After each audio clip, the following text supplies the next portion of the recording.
ವೀಕ್ಷಕರೇ ನಮಸ್ಕಾರ. ಇದು ಕರಾವಳಿ ಕರ್ನಾಟಕದ ಹೆಮ್ಮೆ ದೈಜುವಲ್ 24x7 ಪ್ರಸ್ತುತಪಡಿಸುವಂತಹ ಸ್ವಾತಂತ್ರ್ಯ ದಿನಾಚರಣೆಯ ವಿಶೇಷವಾದ ಕಾರ್ಯಕ್ರಮ ಸಲಾಂ ಸೈನಿಕರೇ. ಕಾರ್ಯಕ್ರಮಕ್ಕೆ ಆತ್ಮೀಯವಾದ ಸ್ವಾಗತ. ವೀಕ್ಷಕರೇ, ನಾವಿಂದು ಭಾರತದಾದ್ಯಂತ 79ನೇ ಸ್ವಾತಂತ್ರ್ಯ ದಿನಾಚರಣೆಗೆ ಪಾದಾರ್ಪಣೆಯನ್ನ ಇಡ್ತಾ, ಸ್ವಾತಂತ್ರ್ಯ ಅಂದ್ರೆ ಬ್ರಿಟಿಷರಿಂದ ನಾವು ಮುಕ್ತಿಯನ್ನ ಪಡೆದಂತಹ ದಿನ. ಇದು ತ್ಯಾಗ ಬಲಿದಾನಗಳ ಹೋರಾಟದ ಫಲ ಅಂತ ಹೇಳಿ ಗೊತ್ತಿರ್ತದೆ. ಹಾಗಿರುವಾಗ ಸ್ವಾತಂತ್ರ್ಯ ದಿನಾಚರಣೆಯನ್ನ ಕೇವಲ ಸ್ಮರಣೀಯ ದಿನ ಮಾತ್ರ ಆಚರಿಸಲಾಗದೆ, ದೇಶಭಕ್ತಿ, ಏಕತೆ ಮತ್ತು ಪ್ರಜಾಪ್ರಭುತ್ವದ ಮೌಲ್ಯಗಳನ್ನ ನೆನಪಿಸಿಕೊಳ್ಳುವಂತಹ ಮಹತ್ವದ ಹಾಗೂ ಪವಿತ್ರ ದಿನ ಅಂತ ಹೇಳಿ ನಾವು ಪರಿಗಣಿಸಬಹುದಾಗಿದೆ. ಈ ಒಂದು ಸುಸಂದರ್ಭದಲ್ಲಿ ಸ್ವಾತಂತ್ರ್ಯ ದಿನಾಚರಣೆಯ ಸಲಾಂ ಸೈನಿಕರೇ ಕಾರ್ಯಕ್ರಮದಲ್ಲಿ ಸೈನಿಕರ ಬಗೆಗಿನ ಬಹಳಷ್ಟು ಮಾಹಿತಿಯನ್ನ ಹಾಗೂ ತಮ್ಮ ಅನುಭವಗಳನ್ನ ಹಂಚಿಕೊಳ್ಳಲು ನಮ್ಮೊಂದಿಗಿದ್ದಾರೆ ಉಡುಪಿ ಜಿಲ್ಲೆಯ ಮಾಜಿ ಸೈನಿಕರ ವಿವಿಧೋದ್ದೇಶ ಸಹಕಾರಿ ಸಂಘದ ಅಧ್ಯಕ್ಷರಾಗಿರುವಂತಹ ಕರ್ನಲ್ ಡಾಕ್ಟರ್ FEA ರಾಡ್ರಿಕ್ಸ್ ಹಾಗೂ ಸದಸ್ಯರಾಗಿರುವಂತಹ ಕರ್ನಲ್ ಎಂ ಮಾಧವ ಶಾನುಭೋಗ್ ಅವರು. ಸರ್, ಕಾರ್ಯಕ್ರಮಕ್ಕೆ ಆತ್ಮೀಯವಾದ ಸ್ವಾಗತ ನಿಮ್ಗೆ. ನಮಸ್ಕಾರ. ಸೈನಿಕರು ಅಂತ ಹೇಳಿದ್ರೆ ನಮ್ಗೆ ಬಹಳಷ್ಟು ಪ್ರೀತಿ, ಗೌರವ. ಸರ್, ಸ್ವಾತಂತ್ರ್ಯ ದಿನಾಚರಣೆಯ ಶುಭಾಶಯಗಳನ್ನ ಕೂಡ ನಿಮ್ಗೆ ಕೋರ್ತಾ, ಮುಖ್ಯವಾಗಿ ಹೇಳ್ಬೇಕು ಅಂತ ಹೇಳಿದ್ರೆ ಸೈನಿಕರು ಅಂತ ಹೇಳಿದ ಮೇಲೆ ನಮ್ಗೆ ದೇಶ ಕಾಯುವ ನಾಯಕರು ಹೇಳಿದ ಹಾಗೆ ನಾವಿಲ್ಲಿ ಇವತ್ತು ನಿಜವಾಗಿ ಉಸಿರಾಡ್ತಾ ಇದ್ದೇವೆ. ನಮ್ಮ ಮನೆಯಲ್ಲಿ ನಾವು ಆರಾಮದಲ್ಲಿ ಜೀವನವನ್ನ ನಡೆಸ್ತಾ ಇದ್ದಾರೆ ಅಂತ ಹೇಳಿದ್ರೆ ನಮ್ಮ ದೇಶದ ಸೈನಿಕರೇ ಅದಕ್ಕೆ ಕಾರಣರಾಗಿರ್ತಾರೆ. ಯಾಕೆಂದ್ರೆ ಅಷ್ಟೊಂದು ಶ್ರದ್ಧಾಪರತೆಯಿಂದ ಕರ್ತವ್ಯ ನಿರತರಾಗಿ ಅವ್ರು ನಮ್ಮನ್ನ ಕಾಯ್ತಾ ಇರ್ತಾರೆ. ಇಂತಹ ಒಂದು ಸುಸಂದರ್ಭದಲ್ಲಿ ಸ್ವಾತಂತ್ರ್ಯ ದಿನಾಚರಣೆಯ ವಿಶೇಷ ಕಾರ್ಯಕ್ರಮದಲ್ಲಿ ನಿಮ್ಗೆ ವಿಶೇಷವಾಗಿ ಸ್ವಾಗತಿಸ್ತಾ, ನಿಮ್ಮ ಒಂದು ಸೇವೆಯ ಒಂದು ಅನುಭವವನ್ನ ನಮ್ಮೊಂದಿಗೆ ಇವತ್ತು ಹಂಚಿಕೊಳ್ಳಿಕ್ಕೆ ನಾನು ಕೇಳ್ಕೊಳ್ತಾ ಇದ್ದೇನೆ. ಮೊದಲನೇದಾಗಿ, ಈ ಸೇನೆ ಅಂತ ಹೇಳಿ ಬಂದ ಕೂಡಲೇ ನಾವು ಹೋಗ್ಬೇಕು ಅಂತ ಹೇಳಿ ಬಹಳಷ್ಟು ಕಾರ್ಯತತ್ಪರರಾದ್ರೂ ಕೂಡ ಕೆಲವಷ್ಟು ನಮ್ಗೆ ಬೆಂಬಲಗಳು ಬೇಕಾಗ್ತದೆ, ಕುಟುಂಬದಿಂದ ಸಹಕಾರ ಕೂಡ ಬೇಕಾಗ್ತದೆ. ಹಾಗಿರುವಾಗ ನಿಮ್ಮ ಈ ಒಂದು ಸೇವಾ ವೃತ್ತಿಯ ಪಯಣ ಹೇಗೆ ಪ್ರಾರಂಭ ಆಯ್ತು ಅಂತ ಹೇಳುವುದನ್ನ ನಮ್ಮ ವೀಕ್ಷಕರಿಗೆ ಹೇಳ್ಬೋದಾ? ಸೈನ್ಯಕ್ಕೆ ಸೇರುವುದಕ್ಕೆ ಭಾರತದಲ್ಲಿ ನೀವು ವಾಲಂಟಿಯರ್ ಆಗಬೇಕು. ನಮ್ಮಲ್ಲಿ ಯಾವುದು ಕಂಪಲ್ಷನ್ ಇಲ್ಲ. ಹಾಗಾಗಿ ನೀವು ಬಯಸದೆ ಯಾರು ಸೈನ್ಯಕ್ಕೆ ಸೇರುವ ಹಾಗಿಲ್ಲ. ಸೈನ್ಯಕ್ಕೆ ಸೇರುವುದರಲ್ಲಿ ಎರಡು ಥರದ ದಾರಿಗಳಿವೆ. ಒಂದು ಸೈನಿಕನಾಗಿ, ಅಂದರೆ ಸಿಪಾಯಿಯಾಗಿ ಸೈನ್ಯವನ್ನು ಸೇರುವುದು.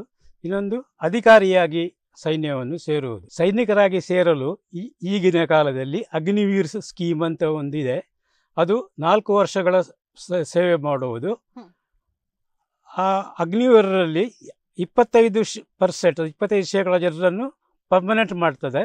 ಉಳಿದ 75% ಅವರಿಗೆ ಮನೆಗೆ ಕಳಿಸ್ತಾರೆ.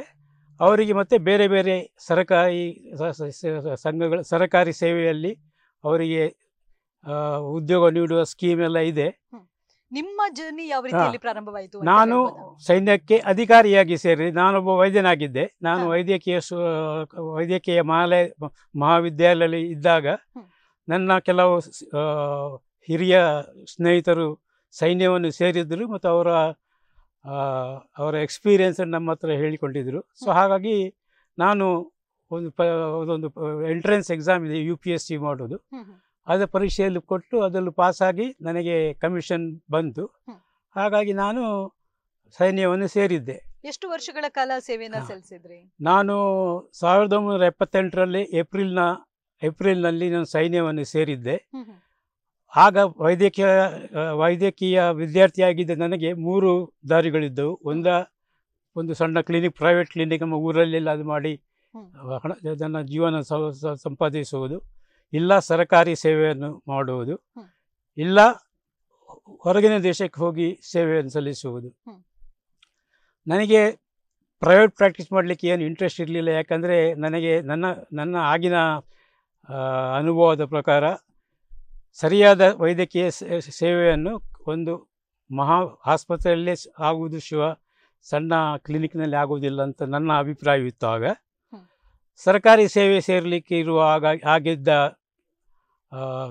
ಕರಪ್ಷನ್ ಇದರಿಂದ ನನಗೆ ಅದಕ್ಕೆ ಸೇರಲಿಕ್ಕೆ ಆಗಲಿಲ್ಲ. ನನ್ನ ಸ್ನೇಹಿತರ ಪ್ರಕಾರ ಆರ್ಮಿಯಲ್ಲಿ ಯಾವುದೇ ರೀತಿಯ ರಿಸರ್ವೇಷನ್ ಇಲ್ಲ, ಯಾವುದೇ ರೀತಿಯ ಕರಪ್ಷನ್ ಇಲ್ಲ.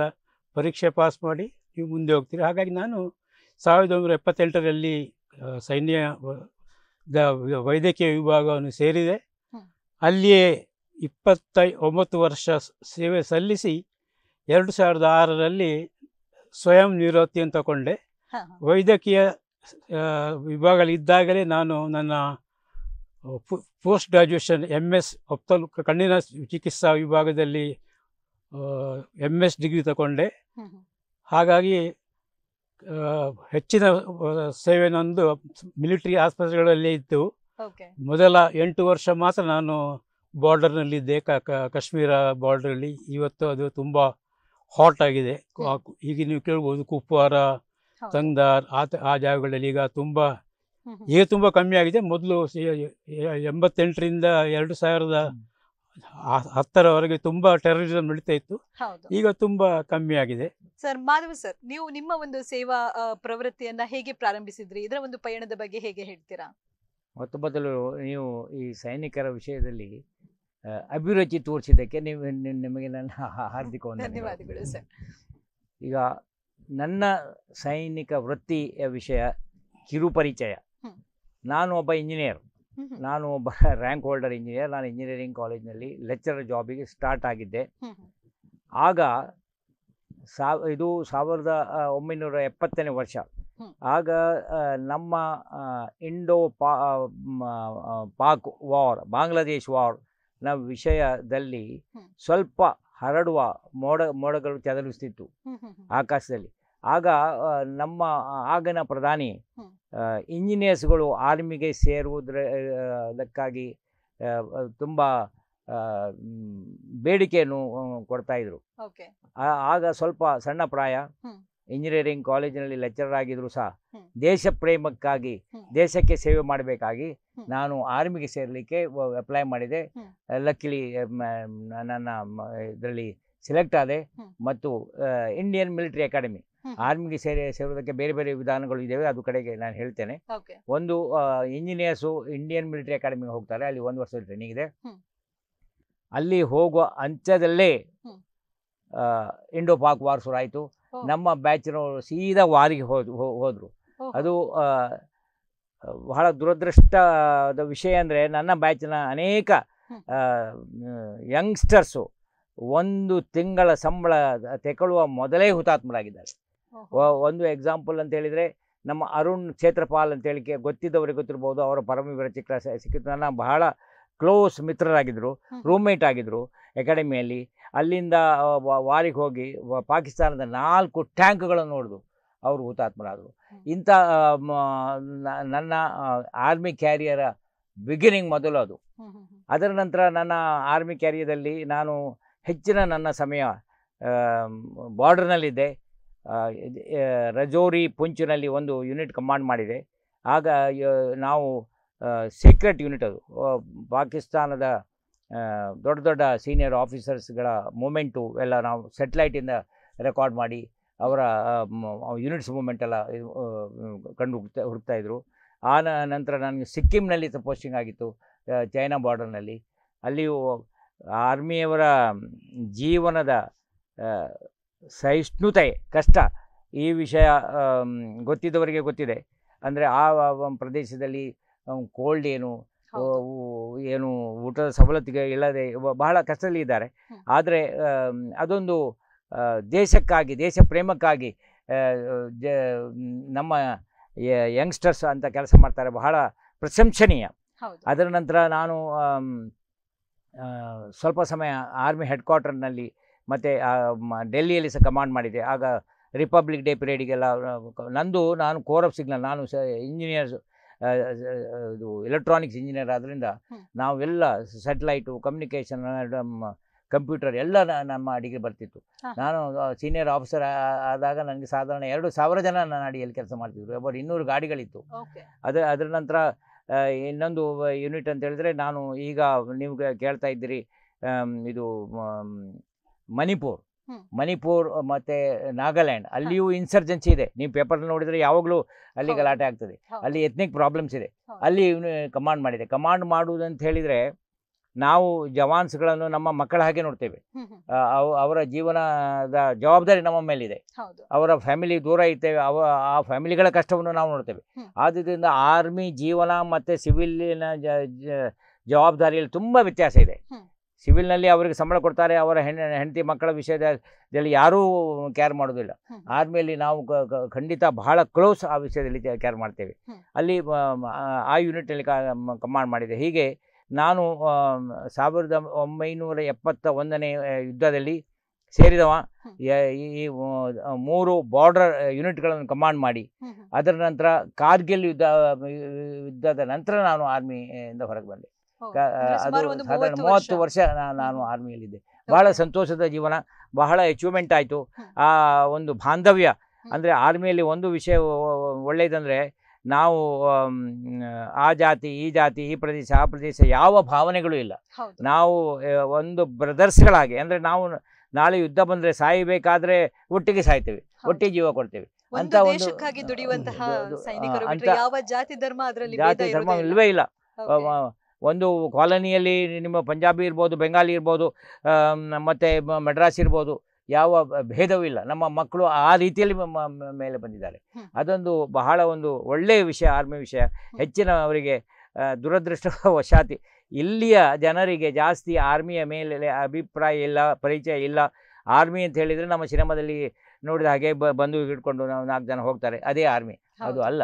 ಆರ್ಮಿ ಅಂತ ಹೇಳುವುದು ಎಂಟೈರ್ಲಿ ಡಿಫ್ರೆಂಟು. ದೇಶಕ್ಕಾಗಿ ದುಡಿಯುತ್ತಾರೆ, ಮಡಿಯುತ್ತಾರೆ. ಆ ವಿಷಯವನ್ನು ನಾವು ಯಾವಾಗಲೂ ಅರ್ಥ ಮಾಡಿಕೊಂಡ್ರೆ ಬಹಳ ಒಳ್ಳೆಯದು. ಹೌದು. ಹಾಗೆ ಸರ್, ಮುಖ್ಯವಾಗಿ ಕೇಳಬೇಕು ಅಂತ ಹೇಳಿದ್ರೆ, ಆರ್ಮಿಗೆ ಸೇರ್ಬೇಕಾದ್ರೆ, ಸೈನಿಕರಾಗಬೇಕು ಅಂತ ಹೇಳಿದ್ರೆ ಕೆಲವರಲ್ಲಿ ಇಷ್ಟ ಇರ್ತದೆ, ಆದ್ರೆ ಕುಟುಂಬದ ಸಹಕಾರ ಇರುವುದಿಲ್ಲ.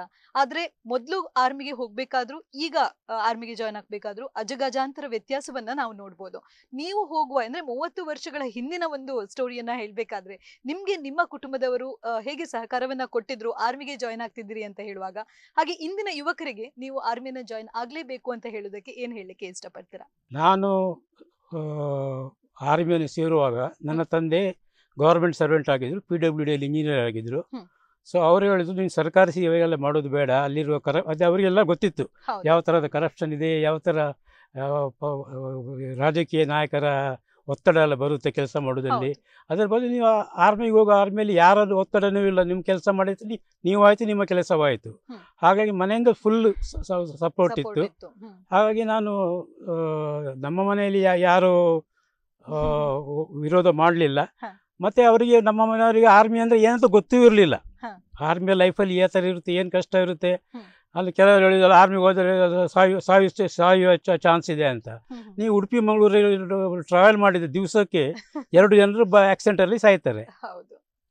ಆರ್ಮಿಯಲ್ಲಿ ಅಷ್ಟು ಡೆತ್ಸ್ ಇಲ್ಲ. ಹಾಗಾಗಿ army life is much safer than civilian life in outside ಅಂತ ನನ್ನ ಅಭಿಪ್ರಾಯ. ಈಗ ನೀವು ಹೇಳಿದ ಹಾಗೆ ಪರ್ಟಿಕ್ಯುಲರ್ಲಿ ಈ ಏರಿಯಾದಲ್ಲಿ ಆರ್ಮಿಗೆ ಹೋಗಲಿಕ್ಕೆ ಯಾರು ಹಿರಿಯರು ಎಂಕರೇಜ್ ಮಾಡುತ್ತಿರಲಿಲ್ಲ. ಈಗ ನಾನು ಆ ಟೈಮ್ನಲ್ಲಿ ನನ್ನ ತಾಯಿಯವರು ಬೇಗ ತೀರಿ ಹೋಗಿದ್ರು. ಆದರೆ ತಾಯಿಯ ತಂಗಿಯೆಲ್ಲ ಇದೇ ಮಾತು ಹೇಳಿದರು, ಮಗ ನಿಂಗೆ ಬೇರೆ ಯಾವ ಕೆಲಸವೂ ಸಿಕ್ಕುವುದಿಲ್ವಾ, ನಿಂಗೆ ಆರ್ಮಿಗೆ ಸೇರಬೇಕಾ, ನಿನ್ನೆ ಇಂಜಿನಿಯರಿಂಗ್ ಮಾಡಿದ್ದಿ. ಆ ಅಭಿಪ್ರಾಯ ಇತ್ತು ನನಗೆ. ಆ ಟೈಮ್ನಲ್ಲಿ ದೇಶ ಸೇವೆ ಮಾಡಬೇಕೆಂಬ ಒಂದು ಹುಮ್ಮಸ್ಸು ಮತ್ತು ಇದರಿಂದ ಆರ್ಮಿ ಸೇರಿದೆ. ಆದರೆ ಆ ಟೈಮ್ನಲ್ಲಿ ಆರ್ಮಿಗೆ ಎಂಕರೇಜ್ ಮಾಡುವವರು ಈ ಪ್ರದೇಶದಲ್ಲಿ ಬಹಳ ಕಡಿಮೆ. ಕರ್ನಾಟಕದಲ್ಲಿ ಕೇವಲ ಕೊಡಗು, ಕೂರ್ಗಿನಲ್ಲಿ ಅವರು ಮಾತ್ರ ಆರ್ಮಿಗೆ ಸೇರಿದ್ರು. ಬಹಳ ಹಿಂದಿನಿಂದ ಜನರಲ್ ಕರಿಯಪ್ಪ, ಜನರಲ್ ತಿಮ್ಮಯ್ಯ, ನಮ್ಮ ಮೊದಲಿನ ಇವರು ಆರ್ಮಿಯವರು. ಮತ್ತು ಬೇರೆ ಕಡೆಯಲ್ಲಿ ಇಲ್ಲ. ಇಲ್ಲಿ ದಕ್ಷಿಣದಲ್ಲಿ ಕೆಲವು, ಕೇರಳದಲ್ಲಿ, ತಮಿಳುನಾಡಿನಲ್ಲಿ ಆರ್ಮಿಗೆ ಸೇರ್ತಾರೆ. ಕರ್ನಾಟಕದಲ್ಲಿ ಪರ್ಟಿಕ್ಯುಲರ್ಲಿ ಆರ್ಮಿಗೆ ಸೇರುವವರು ಬಹಳ ಕಡಿಮೆ. ಪಂಜಾಬ್ನಲ್ಲಿ ಹೆಚ್ಚು ಕಡಿಮೆ, ಎಲ್ಲ ಮನೆಯಿಂದಲೂ ಆರ್ಮಿಗೆ ಸೇರ್ತಾರೆ. ಪಂಜಾಬ್, ಹರಿಯಾಣ, ಅದರಲ್ಲಿ ಆರ್ಮಿ ಗೌರವ ಇದೆ. ಆ ಗೌರವ ಮನೆಯಲ್ಲಿ ಆರ್ಮಿಯಲ್ಲಿ ರಜೆಗೆ ಬಂದರೂ ಅವನಿಗೆ ಗೌರವ. ಇಲ್ಲಿ ಆ ಗೌರವ ಇಲ್ಲ. ಆ ವಿಷಯದಲ್ಲಿ ವ್ಯತ್ಯಾಸ ಇದೆ. ಆದರೆ ನೀವು ಹೇಳಿದ ಕ್ವಶನ್ ಪ್ರಕಾರ ಈಗ ಪರಿಸ್ಥಿತಿ ಬದಲಾಗಿದೆ. ಮೊದಲು ಆರ್ಮಿಯವರಿಗೆ ಸೌಕರ್ಯ ಅಷ್ಟೊಂದು ಇರಲಿಲ್ಲ. ಸಂಬಳ ಕಡಿಮೆ ಅಂತ ಹೇಳುವುದಿಲ್ಲ ನಾನು, ಆದರೆ ಬಹಳ ಅಟ್ರಾಕ್ಟಿವ್ ಏನಿರಲಿಲ್ಲ. ಆದರೆ ಈಗ ಆರ್ಮಿ ಎಲ್ಲ ವಿಷಯದಲ್ಲೂ ಬಹಳ ಅಟ್ರಾಕ್ಟ್ ಆಗಿದೆ. ಸಂಬಳವನ್ನು ಸಹ ಒಳ್ಳೆ, ವೆರಿ ವೆರಿ ಕಂಫರ್ಟಬಲ್.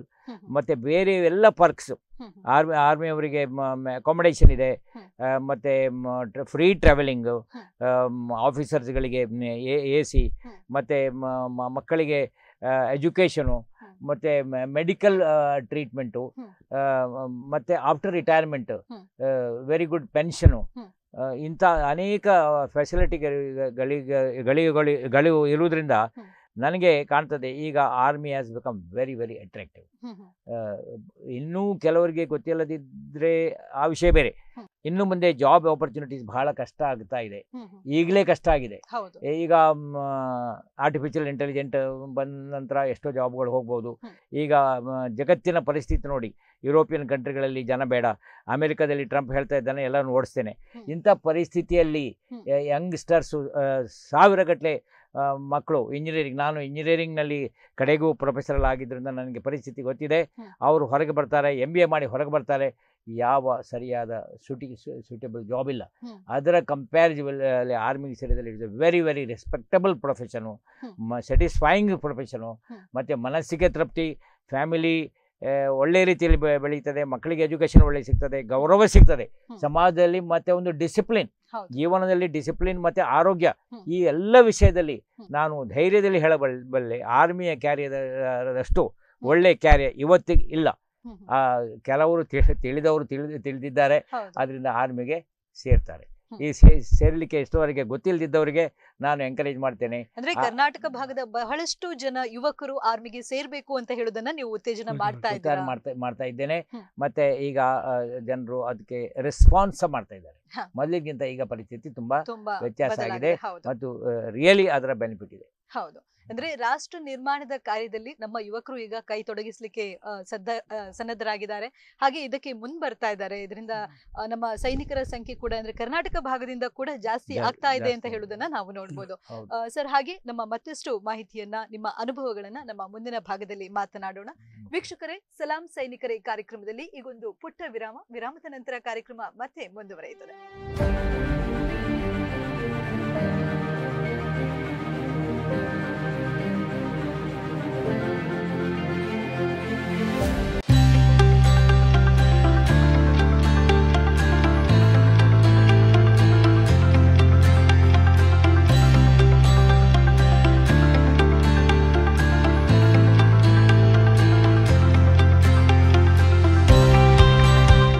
ಆರೋಗ್ಯ ಕ್ಷೇತ್ರದಲ್ಲಿ ಅತ್ಯುತ್ತಮ ಗುಣಮಟ್ಟದ ಸೇವೆ ಒದಗಿಸುತ್ತಿರುವ NABH ಮತ್ತು ISO ಪ್ರಮಾಣೀಕೃತ ಉಡುಪಿಯ ಸೂಪರ್ ಸ್ಪೆಷಾಲಿಟಿ ಆದರ್ಶ ಆಸ್ಪತ್ರೆಯಲ್ಲಿ ನುರಿತ ವೈದ್ಯರ ತಂಡ, 200 ಹಾಸಿಗೆಗಳ ಸೌಲಭ್ಯ, ಅತ್ಯಾಧುನಿಕ critical care unit, dialysis support, CT ಮತ್ತು MRI ಸ್ಕ್ಯಾನ್ ಒಳಗೊಂಡ ಸುಸಜ್ಜಿತ ಪ್ರಯೋಗಾಲಯ, ಔಷಧಾಲಯ, ದಿನದ 24 ಗಂಟೆ ತುರ್ತು ಸೇವೆ, ವಿವಿಧ ವಿಮಾ ಯೋಜನೆಗಳ ಸೌಲಭ್ಯ.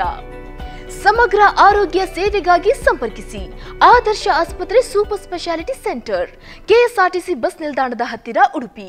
Welcome to Lombard Memorial Group of Institutions, Udupi, a trusted name in healthcare education.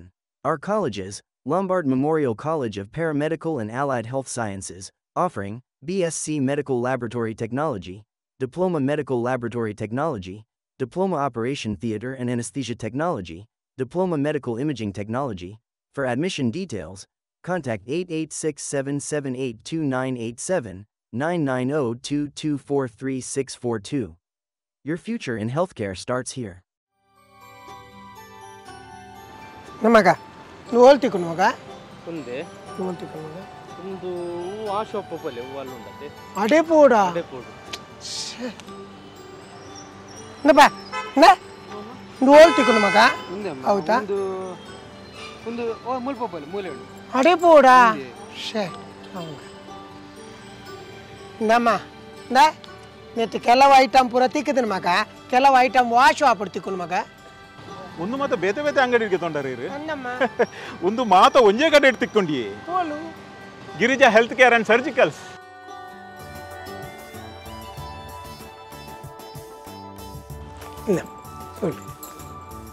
Water bed, nebuliser, adult diaper, hospital cot, suction machine ಒಂದು ಮಾತ ಉಂಡು. ಒಂದು ಪ್ಯಾಕ್ ಮಲ್ಪಲೆ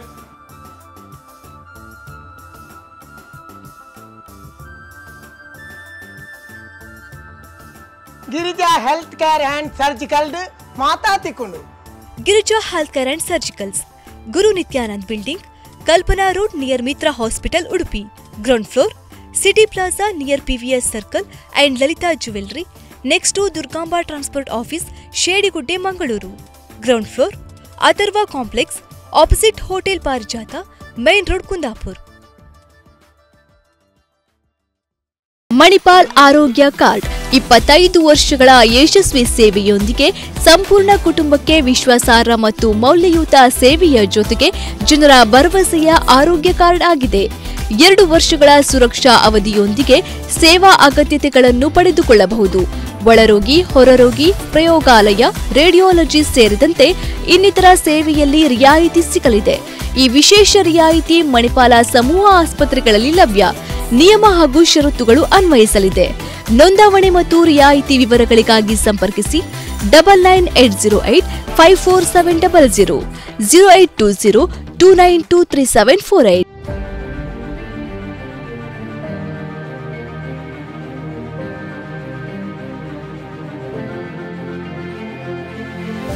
ವಿರಾಮದ ಬಳಿಕ ಮತ್ತೆ ಸಲಾಂ ಸೈನಿಕರೇ ಕಾರ್ಯಕ್ರಮಕ್ಕೆ ಆತ್ಮೀಯವಾದ ಸ್ವಾಗತ. ನಮ್ಮೊಂದಿಗಿದ್ದಾರೆ ಕರ್ನಲ್ ಡಾಕ್ಟರ್ FEA ರೋಡ್ರಿಕ್ಸ್ ಹಾಗೂ ಕರ್ನಲ್ ಎಂ ಮಾಧವ್ ಶಾನ್ಬಾಗ್ ಇವರು. ಸರ್, ಪುನಃ ಕಾರ್ಯಕ್ರಮಕ್ಕೆ ಆತ್ಮೀಯವಾದ ಸ್ವಾಗತ. ಇವಾಗಲೇ ನೀವು ನಿಮ್ಮ ಅನುಭವಗಳನ್ನ ಹಂಚಿಕೊಳ್ತಾ ಇದ್ರಿ. ಸೈನಿಕರಾಗಿ ನೀವು ಯಾವಾಗೆಲ್ಲ ಎಷ್ಟೆಲ್ಲ ವರ್ಷಗಳ ಸೇವೆಯನ್ನ ಸಲ್ಲಿಸಿದ್ರಿ ಅಂತ ನಿಮ್ಮ ಒಂದೊಂದು ಮಾತು ಮೈ ನವಿರೇಳಿಸ್ತಾ ಇತ್ತು. ಇಷ್ಟೆಲ್ಲ ಎಕ್ಸ್ಪೀರಿಯನ್ಸ್ ಆಗಿದೆ, ನಾವು ಇಷ್ಟು ಹಿರಿಯರೊಂದಿಗೆ ಕೂತ್ಕೊಂಡು ಮಾತಾಡ್ತಾ ಇದ್ದೇವೆ ಅಂತ ಹೇಳುವಾಗ ಅದು ಕೂಡ ದೇಶಕ್ಕಾಗಿ ಸೇವೆಯನ್ನ ಸಲ್ಲಿಸ್ಕೊಂಡು ಬಂದಿದ್ದೀರಾ ನೀವು. ಇವತ್ತು ನೀವು ರಿಟೈರ್ಡ್ ಲೈಫನ್ನ ಇಲ್ಲಿ ನೀವು ಸವಿತಾ ಇದ್ದೀರಾ. ಹಾಗಿರುವಾಗ ಒಬ್ಬ ಸೈನಿಕನಾಗಿ ಹೋಗ್ಬೇಕು ಅಂತ ಹೇಳುವಾಗ ಕೆಲವಷ್ಟು ನಾನು ಆವಾಗಲೇ ಕೇಳಿದ್ದೆ ನಿಮ್ಗೆ, ಬೇಡ ಹೇಳುವವರೇ ಜಾಸ್ತಿ ಆಗಿರ್ತಾರೆ. ಹಾಗಿರುವಾಗ ಸೈನಿಕರಾಗಿ ಒಮ್ಮೆ ಸೇವೆಯನ್ನ ಸಲ್ಲಿಸಿ ನೀವು ಊರಿಗೆ ಬಂದಾಗ ಇಲ್ಲಿನ ಒಂದು ಸನ್ಮಾನ ಗೌರವಗಳು ಹೇಗಿರ್ತದೆ ಅಂತ ಹೇಳಿ, ಅಂದ್ರೆ ಸಾರ್ವಜನಿಕರು ಮತ್ತು ಸೈನಿಕರ ನಡುವಿನ ಸಂಬಂಧ ಹೇಗಿರ್ತದೆ ಅಂತ ಹೇಳುದನ್ನ ಹೇಳ್ಬೋದಾ? ನಮ್ಮ ಈ ಕರ್ನಾಟಕದ ದಕ್ಷಿಣ ಕನ್ನಡ ಜಿಲ್ಲೆ, ಉಡುಪಿ ದಕ್ಷಿಣ ಕನ್ನಡ ಜಿಲ್ಲೆಯಲ್ಲಿ ಸೈನಿಕರಾಗಿ ಸೇರುವವರು ತುಂಬ ಕಮ್ಮಿ. ಯಾಕಂದರೆ ಇಲ್ಲಿ ಅವರಿಗೆ ಮೇನ್ ಇಂಟ್ರೆಸ್ಟ್ ಬ್ಯಾಂಕಿಂಗ್ ಸರ್ವಿಸ್. ಯಾಕಂದರೆ ತುಂಬ ಬ್ಯಾಂಕ್ಗಳಿದ್ದಾವೆ. ಸೊ ಮೊದಲು ಬ್ಯಾಂಕ್ ಕೆಲಸ ಸಿಗ್ತಾ ಇತ್ತು, ಈಗ ತುಂಬ ಕಷ್ಟವಾಗಿದೆ ಬ್ಯಾಂಕಿಂಗ್ ಸೇವೆ. ಆಮೇಲೆ ನಾವು ಸೈನಿಕರಾಗಿ ಸೈನ್ಯದಲ್ಲಿ ಸೇರಿದ ಮೇಲೆ ನಮಗೆ ಕೆಲವು ತೊಂದರೆಗಳು ಬರ್ತದೆ. ನಮಗೆ ಅಂತ ಅಧಿಕಾರಿಗಳಿಗಲ್ಲ, ಅಧಿಕಾರಿಗಳಿಂದ ಕೆಳಗಿರುವ ಸೈನಿಕರಿಗೆ ತುಂಬ ತೊಂದರೆಗಳು ಬರ್ತವೆ. ಯಾಕಂದರೆ ಅವರ ಆಸ್ತಿಯ ಡಾಕ್ಯುಮೆಂಟ್ಸ್ ಮಾಡುವುದಾಗಲಿ ಅಥವಾ ಯಾವುದಾದ್ರೂ ಅಕ್ಕಪಕ್ಕದವರು ಜಗಳ ಮಾಡುವುದಾಗಲಿ, ಆಗ ಪೊಲೀಸ್ ಕೇಸ್ ಆಗುವಾಗ ಅವರಿಗೆ ತುಂಬ ತೊಂದರೆಗಳು ಬರ್ತವೆ. ಅವರಿಗೆ ಈಗಿನ ಕಾಲದಲ್ಲಿ ಸೈನಿಕರಿಗೆ ರಜೆ ಸಿಗುವುದು ತುಂಬ ಕಷ್ಟ. ಯಾಕಂದರೆ ಈ ನಮ್ಮ ಗಡಿಯಲ್ಲಿಯ ಪರಿಸ್ಥಿತಿ ಹಾಗಿದೆ. ರಜೆಗೆ ಅವರಿಗೆ ಇರುವ ರಜೆಯನ್ನು ಮಾತ್ರ ಕೊಡೋಕ್ಕಾಗುತ್ತೆ, ಎಮರ್ಜೆನ್ಸಿ ರಜೆ ಸಿಗುವುದು ತುಂಬ ಕಷ್ಟ. ಹಾಗಾಗಿ ನನ್ನ ಸಾರ್ವಜನಿಕರಲ್ಲಿ ಏನು ಕೇಳುವುದಂದರೆ, ಯಾರಾದರೂ ಸೈನಿಕ ಸೇವೆಯಲ್ಲಿರುವ ಸೈನಿಕ ಯಾವುದಾದ್ರೂ ಸರ್ಕಾರಿ ಆಫೀಸ್ನಲ್ಲಿ ಯಾವುದಾದ್ರೂ ಕೆಲಸ ಮಾಡಲು ಬಂದಾಗ ಅವನನ್ನು ಬೇಗ ಅವನ ಪ್ರಾಬ್ಲಮ್ಗಳನ್ನು ಸಾಲ್ವ್ ಮಾಡಿ ಕಳಿಸಿ, ದುಡ್ಡಿಗಾಗಿ ಅವನ ಕೇಸನ್ನು ಅಡಿಗೆ ಹಾಕಿ ಇಟ್ಬೇಡಿ. ಅವನಿಗೆ ಆದಷ್ಟು ಸೇವೆ ಮಾಡಿ, ಅವನಿಗೆ ಆದಷ್ಟು ಹೆಲ್ಪ್ ಮಾಡಿ. ಯಾಕಂದರೆ ಅವನಿಗೆ ಮೊದಲೇ ತುಂಬ ಟೆನ್ಷನ್ನಲ್ಲಿರ್ತಾನೆ ಕೆಲಸದಲ್ಲಿರುವಾಗ. ಆಮೇಲೆ ಇಲ್ಲಿ ಮನೆಯ ಟೆನ್ಷನ್ ಇದ್ದಾಗ ಅವನಿಗೆ ಅಲ್ಲಿ ಬಾರ್ಡರ್ ಇರಲಿಕ್ಕೆ ಸೇವೆ ಮಾಡಲಿಕ್ಕೆ ತುಂಬ ಕಷ್ಟ ಆಗ್ತದೆ. ಶಾನ್ ಬಾಯಿ ಗೊತ್ತದೆ ಹೇಗೆ ಜನರು ಬಂದು ಅವ್ರ ಹತ್ರ ಕೇಳ್ತಾರೆ, ನನಗೆ ರಜೆ, ನನ್ನ ತಂಗಿ ಮದುವೆ ಇದೆ, ತಂಗಿ ಗಂಡ ಹೀಗೆ ಮಾಡ್ತಾನೆ, ಹಾಗೆ ತುಂಬ ಕಷ್ಟ ಇರ್ತದೆ. ಹಾಗಾಗಿ ನಮ್ಮ ಈ ನಾಗರಿಕರಲ್ಲಿ, ಸ್ಪೆಷಲಿ ಸರ್ಕಾರಿ ನೌಕರರಲ್ಲಿ ಅಥವಾ ನಗರಸಭಾ ಅಥವಾ ಗ್ರಾಮ ಪಂಚಾಯತಿ ಆಫೀಸಲ್ಲಿ ಕೆಲಸ ಮಾಡುವ ರಿಕ್ವೆಸ್ಟ್ ಅಂದರೆ, ಸೈನ್ಯದಲ್ಲಿದ್ದಾಗ ಸೇವೆ ಸಲ್ಲಿಸುವ ಸೈನಿಕರಿಗೆ ತುಂಬ ಸೇವೆ ಮಾಡಿ. ನಾವು ಮಾಜಿ ಸೈನಿಕರಿಗೆ ಪರವಾಗಿಲ್ಲ, ಮತ್ತು ಟೈಮ್ ಇದೆ, ನಾವು ನಿಮ್ಮಿಂದ ಬೀಳ್ತೇವೆ. ಬಟ್ ಸೇವೆಯಲ್ಲಿರುವ ಸೈನಿಕನಿಗೆ ಹೆಚ್ಚು ಟೈಮ್ ಇರುವುದಿಲ್ಲ. ಅವನಿಗೆ ಸಿಗುವುದೇ 1 ತಿಂಗಳು ರಜೆ. ಆ 1 ತಿಂಗಳಲ್ಲಿ 3 ದಿನ ಬರಲಿಕ್ಕೆ ಮತ್ತು 3 ದಿನ ಹೋಗಲಿಕ್ಕೆ ಅವನ ಜರ್ನಿ ಪೀರಿಯಡ್ ಹೋಗುತ್ತೆ. ಹಾಗಾಗಿ ಅವನು ಮನೆಯಲ್ಲಿರೋದು 25 ದಿವಸ. ಸೇವಾ ನಿವೃತ್ತರಾಗಿರುವಂತಹ ಸೈನಿಕರಿಗೆ ಹೆಚ್ಚಿನ ಒಂದು ಅವಕಾಶವನ್ನ ಬೇಗನೆ ಕೊಡಿ. ಸೇವೆಯಲ್ಲಿ ಇರುವವರಿಗೆ ಹೇಳ್ತಾ ಇರೋದು, ಇರುವವರಿಗೆ. ಸೇವಾ ನಿವೃತ್ತರಾದವರಿಗೆ ಇದು ಪರವಾಗಿಲ್ಲ, ಅವರು ಪ್ರಾಬ್ಲಮ್ ಫಾಲೋ ಅಪ್ ಮಾಡ್ಬೋದು. ಇವರಿಗೆ ಇರುವುದೇ 25 ದಿವಸ. 25 ದಿವಸ ಆ ಕೆಲಸ ಆಗದಿದ್ರೆ ಮತ್ತೆ ಬರೋ ವರ್ಷ ಹೋಗುತ್ತೆ. ಹಾಗಾಗಿ ಅವರಿಗೆ ಸ್ವಲ್ಪ ಸಹಕಾರ ಕೊಡಿ ಅಂತ ನನ್ನ. ಓಕೆ, ಸೊ ನಿಮ್ಮ ಪ್ರಕಾರ ನಾಗರಿಕರು ಮತ್ತು ಸೈನಿಕರ ಒಂದು ಸಂಬಂಧ ಹೇಗಿರಬೇಕು ಅಂತ ಹೇಳ್ತೀರಾ? ನಾಗರಿಕರಿಗೆ ಸೈನಿಕರ ಪ್ರಾಬ್ಲಮ್ಸು ಗೊತ್ತಿರಬೇಕು. ನಾಗರಿಕರು ಪರ್ಟಿಕ್ಯುಲರ್ಲಿ ಇಲ್ಲಿ ಏರಿಯಾದಲ್ಲಿ ಸೈನ್ಯದ ವಿಷಯ ಗೊತ್ತಿಲ್ಲದಿದ್ದರೆ ಅವರು ಗೌರ್ಮೆಂಟ್ ಪೆನ್ಷನ್ ತಿಂತಾರೆ, ಪರ್ಕ್ ತಿಂತಾರೆ, ಫ್ರೀ ಅಕೊಮಡೇಷನ್ ಇದೆ ಎಂಬ ವಿಷಯ ಮಾತ್ರ ತಿಳಿಯುವುದು ವಿನಃ ಸೈನಿಕರ ಮೇಲೆ ಯಾವ ಅಭಿಮಾನ ಮತ್ತು ಕನಿಕರ ಇರುವುದಿಲ್ಲ. ಅದು ತಪ್ಪು. ಈಗ ಡಾಕ್ಟರ್ ರೋಡ್ರಿಗಸ್ ಹೇಳಿದ ಹಾಗೆ ನಾನು ಕಮಾಂಡ್ ಮಾಡಿದ್ರಿಂದ ಸೈನಿಕರಿಗೆ ಇರುವ ಕಷ್ಟ ಗೊತ್ತಿದೆ. ಈಗ ಮನೆಯಲ್ಲಿ ತಾಯಿಗೆ ಸೌಖ್ಯ ಇಲ್ಲ, ಹೆಂಡತಿ ಗರ್ಭಿಣಿ, ಮಗುವಿಗೆ ಪ್ರಾಬ್ಲಮ್ ಇದೆ, ಅಂಥ ಪರಿಸ್ಥಿತಿಯಲ್ಲಿಯೂ ಸೈನಿಕನಿಗೆ ಬೇಕಾದ ಹಾಗೆ ರಜೆ ಸಿಕ್ಕುವುದಿಲ್ಲ. ಅಂದರೆ ಯೂನಿಟಿನ ಪ್ರಾಬ್ಲಮ್ಸ್ಗಳು ಬಹಳ ಅಕ್ಯುರೇಟ್ ಇರ್ತವೆ. ಈಗ ಬಾರ್ಡರ್ನಲ್ಲಿದ್ದಾನೆ, ಆತಂಕವಾದಿಗಳು ಅಟ್ಯಾಕ್ ಮಾಡಿದ್ದಾರೆ. ಅಟ್ಯಾಕ್ ಮಾಡಿದ ನಂತರ ಇನ್ನೂ 10 ದಿವಸ ಅವರನ್ನು ಹುಡುಕಬೇಕಾದ್ರೆ ಒಂದು ಕಂಪ್ಲೀಟ್ ಯೂನಿಟ್ ಡಿಪ್ಲಾಯ್ ಆಗ್ತದೆ. ಯಾರು ಕ್ಯಾರ್ ಮಾಡೋದಿಲ್ಲ ನಿಮ್ಮ ಹೆಂಡತಿ ಮಕ್ಕಳು ಏನು ಮಾಡ್ತಾ ಇದ್ದಾರೆ. ಇಲ್ಲಿಯ ಜನರಿಗೆ ಅದು ಅರ್ಥ ಆಗೋದು ಬಹಳ ಇಂಪಾರ್ಟೆಂಟ್. ಅದು ಆಗದಿದ್ದರೆ ಸಫಲ ಆಗ್ತಾನೆ. ಅವರು ಹೇಳಿದಾಗ ಅರುಣಾಚಲ ಪ್ರದೇಶ ಚೈನಾ ಬಾರ್ಡರ್ನಿಂದ ಬರಲಿಕ್ಕೆ 4-5 ದಿವಸ ಇದೆ. ಅದಕ್ಕೆ ಮತ್ತೆ ಬರಲಿಕ್ಕೆ ಅವನಿಗೆ ಯಾರು ರಿಸರ್ವೇಷನ್ ಕೊಡೋದಿಲ್ಲ. ಅವ ಯಾರಾದರೂ ಟ್ರೈನಲ್ಲಿ ನೋಡ್ತಿದ್ರೆ ಅವ ಪಾಪ ಹ್ಯಾಂಗ್ ಮಾಡಿ ಟ್ರೈನಲ್ಲಿ ಬರ್ತಾನೆ, ಅಷ್ಟು ಕಷ್ಟದಲ್ಲಿ ಬರ್ತಾನೆ. ಅಲ್ಲಿ ಬಂದ ನಂತರ ಇವರು ಹೇಳಿದಾಗೆ ಇಲ್ಲಿಯ ಬೇಸಿಕ್ ಅನ್ಫಾರ್ಚುನೇಟ್ಲಿ ಕರಪ್ಷನ್ ಇದ್ದುದರಿಂದ ಅವನಿಗೆ ತಾಲೂಕು ಆಫೀಸ್ನಲ್ಲಿ ಆಗಲಿ ಅಥವಾ ಮುನ್ಸಿಪಾಲ್ಟಿಯಲ್ಲೇ ಆಗಲಿ ಯಾರೂ ಸಪೋರ್ಟ್ ಮಾಡೋದಿಲ್ಲ. ಅಂದರೆ ಇಲ್ಲಿ ಸಪೋರ್ಟ್ ಮಾಡಬೇಕಾದ್ರೆ ನಿಮಗೆ ಗಿವ್ ಆ್ಯಂಡ್ ಟೇಕ್ ಅಂತ ಹೇಳ್ತಾರೆ. ನಿಮ್ಮಿಂದ ಏನಾದರೂ ಸಿಕ್ಕಿದ್ರೆ ಮಾತ್ರ ನಾವು ಕೊಡ್ತೇವೆ. ಅವನಿಂದ ಪಾಪ ಏನು ಇಂಥ ಪರಿಸ್ಥಿತಿ ಇದೆ. ಆದುದರಿಂದ ನನ್ನ ಕಳಕಳಿ ಏನಂದರೆ ನೀವು ಈ ವಿಷಯವನ್ನು ಅರ್ಥ ಮಾಡಿಕೊಳ್ಳಿ. ಅವ ಅಲ್ಲಿ ನಿಮಗಾಗಿ ಇದ್ದಾನೆ, ಅವನ ಜೀವನ ಸವಿಸುತ್ತಾನೆ, ಜೀವ ಕೊಡಲಿಕ್ಕೂ ತಯಾರಿದ್ದಾನೆ ನಮಗಾಗಿ, ನಮ್ಮ ದೇಶಕ್ಕಾಗಿ. ಆದುದರಿಂದ ಅವನ ಸರ್ವೀಸು ವಿಷಯ ತಿಳಿದು ಅವನಿಗಾಗಿ ಆದಷ್ಟು ನಿಮ್ಮಿಂದ ಉಪಕಾರವನ್ನು ಜರ್ನಿ ಮಾಡೋದು ಬಹಳ ಇಂಪಾರ್ಟೆಂಟ್. ಒತ್ತಡದ ಜೀವನವನ್ನ ನಾವು ಸೈನಿಕರಿಗೆ ಕೊಡಬಾರ್ದು. ಒತ್ತಡದಿಂದ ಹೊರಗೆ ಬರ್ಬೇಕು ಅವರು. ಆವಾಗ ದೇಶ ಸೇವೆಗೆ ಅವರು ಮತ್ತಷ್ಟು ಕಾರ್ಯಪ್ರವೃತ್ತರಾಗ್ಲಿಕ್ಕೆ ಸಾಧ್ಯ ಆಗ್ತದೆ ಅಂತ.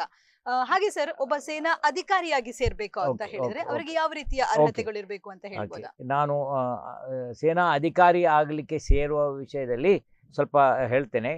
ನಮ್ಮ ಇಂಡಿಯನ್ ಆರ್ಮಿಯಲ್ಲಿ ಅನೇಕ ಎಂಟ್ರಿಗಳಿದ್ದಾವೆ. ಎಂಟ್ರಿ ಅಂದರೆ ರೀತಿಯಲ್ಲಿ ಹೇಗೆ ಆರ್ಮಿಯಲ್ಲಿ ಸೇರ್ಬೋದು. ಒಂದು ಅಂತೇಳಿ ನ್ಯಾಷನಲ್ ಡಿಫೆನ್ಸ್ ಅಕಾಡೆಮಿ. 12ನೇ ಕ್ಲಾಸು ಪಾಸಾದ ಹುಡುಗ ಸಿಲೆಕ್ಟ್ ಆಗಿ UPSC ಎಕ್ಸಾಮಿನೇಷನ್ ಎಲ್ಲ ಪಾಸ್ ಆಗಿ ಅವನಿಗೆ ಮಾರ್ಕ್ ಸಿಕ್ಕಿದ್ರೆ ಅವನಿಗೆ ನ್ಯಾಷನಲ್ ಡಿಫೆನ್ಸ್ ಅಕಾಡೆಮಿಗೆ ಕಳಿಸ್ತಾರೆ. ನ್ಯಾಷನಲ್ ಡಿಫೆನ್ಸ್ ಅಕಾಡೆಮಿಯಲ್ಲಿ 3 ವರ್ಷದ ಕೋರ್ಸು. ಅದರಲ್ಲಿ ಅವನ ಪರ್ಸನಾಲಿಟಿಯೇ ಚೇಂಜ್ ಆಗ್ತದೆ. ಅವ ಬಹಳ ಸ್ಮಾರ್ಟ್ ಆಗ್ತಾನೆ. ಎಲ್ಲ ವಿಷಯ ಕಲಿತು ಅಕಾಡೆಮಿ ಆಯಿತು, ಅವನಿಗೆ ಗ್ರ್ಯಾಜುಯೇಷನ್ ಮಾಡ್ತಾರೆ. ಅವನಿಗೆ ಬೇರೆ ಬೇರೆ ವಿಷಯ, ಅವನ ಹಾರ್ಸ್ ರೈಡಿಂಗ್ ಆಗಲಿ,